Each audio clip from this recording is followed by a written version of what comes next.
নন্দীগ্রামে ১ নম্বর ব্লকের সোনাচূড়া অঞ্চলের ২৭৯ নম্বর গঙ্গা বাসুলি প্রাইমারি স্কুলে অবাধ ছাপ্পা দিচ্ছে বিজেপি। এমনই চিত্র কিন্তু উঠে আসছে, অবশ্যই সিসিটিভি ফুটেজের মাধ্যমেই সেই ছবি কিন্তু উঠে আসছে।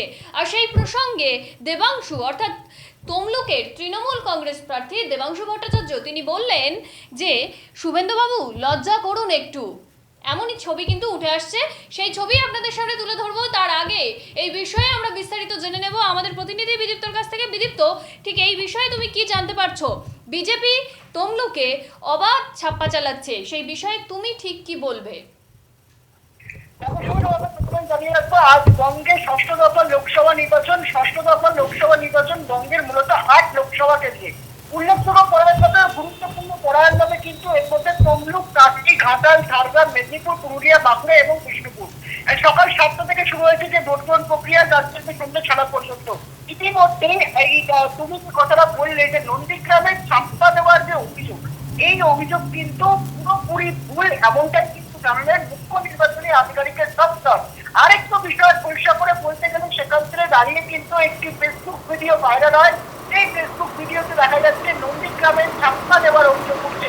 এই অভিযোগ করেছেন তমলুক লোকসভা কেন্দ্রের তৃণমূল কংগ্রেসের প্রার্থী দেবাংশু ভট্টাচার্য অভিযোগ করেছিল নন্দীগ্রামের ১ নম্বর ব্লকের সোনাচূড়াতে অবাধ ছাপ্পা ভোট চালাচ্ছেন কিন্তু বিজেপি। ২৭৯ নম্বর বুথে গঙ্গা প্রাইমারি স্কুলের এই ঘটনা।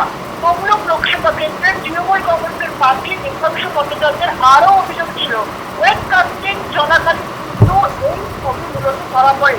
সকাল থেকে কিন্তু যাতে কোনো জায়গাতে কোনো ধরনের পরিস্থিতি যাতে না ঘটে এবং শান্তিভাবে যাতে সকাল থেকে শান্তিপূর্ণভাবে ভোট হয় তার কথা মাথায় রেখে কিন্তু মুখ্য নির্বাচনী আধিকারিকের দপ্তরের তরফ থেকে 100% ওয়েবকাস্টিং এর ওপর নজরদারি হয়েছে।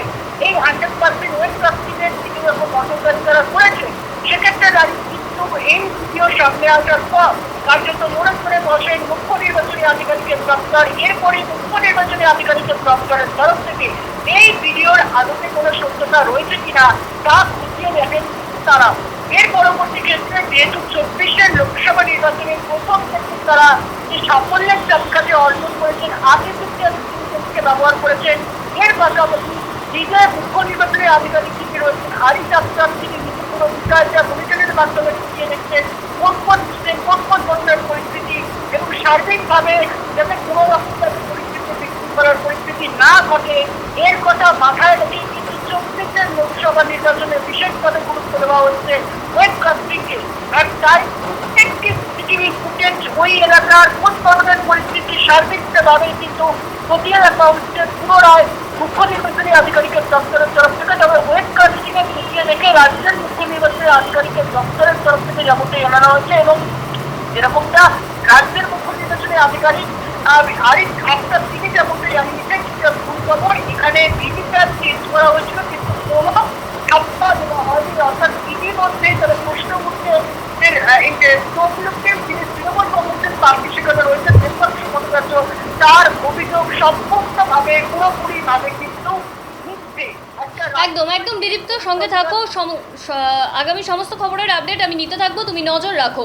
যেমনটা আসছে যে আজ ষষ্ঠ দফার ভোট, আর সেই ষষ্ঠ দফার ভোটের বিভিন্ন রকম চিত্র সকাল থেকেই আমরা আপনাদের সামনে তুলে ধরছি। আমরা ভিশন প্লাস নিউজ আপনাদের সামনে সকাল থেকেই ষষ্ঠ দফার ভোটের সমস্ত খবর গত 5টা দফার ভোটের মতনই তুলে ধরছি। হাতে আর একটা মাত্র ভোট রয়েছে, তবে আজকের যে দফা সেই দফার এক অতি গুরুত্বপূর্ণ লোকসভা কেন্দ্র তমলুক লোকসভা কেন্দ্র, আর সেখানেই বিজেপির হয়ে প্রতিনিধিত্ব করছে প্রাক্তন বিচারপতি অভিজিৎ গাঙ্গুলি। আর সেই অভিজিৎ গাঙ্গুলির অপোজিশনে যিনি আছেন, অর্থাৎ শাসক দলের হয়ে যিনি প্রতিনিধিত্ব করছেন, তিনি দেবাংশু ভট্টাচার্য, তিনি বলছেন বিজেপি ছাপ্পা করছে। আর সেই বিষয়ে বিজেপিকে লজ্জা করা উচিত, শুভেন্দুকে লজ্জা করা উচিত। দেখুন সেই ছবি।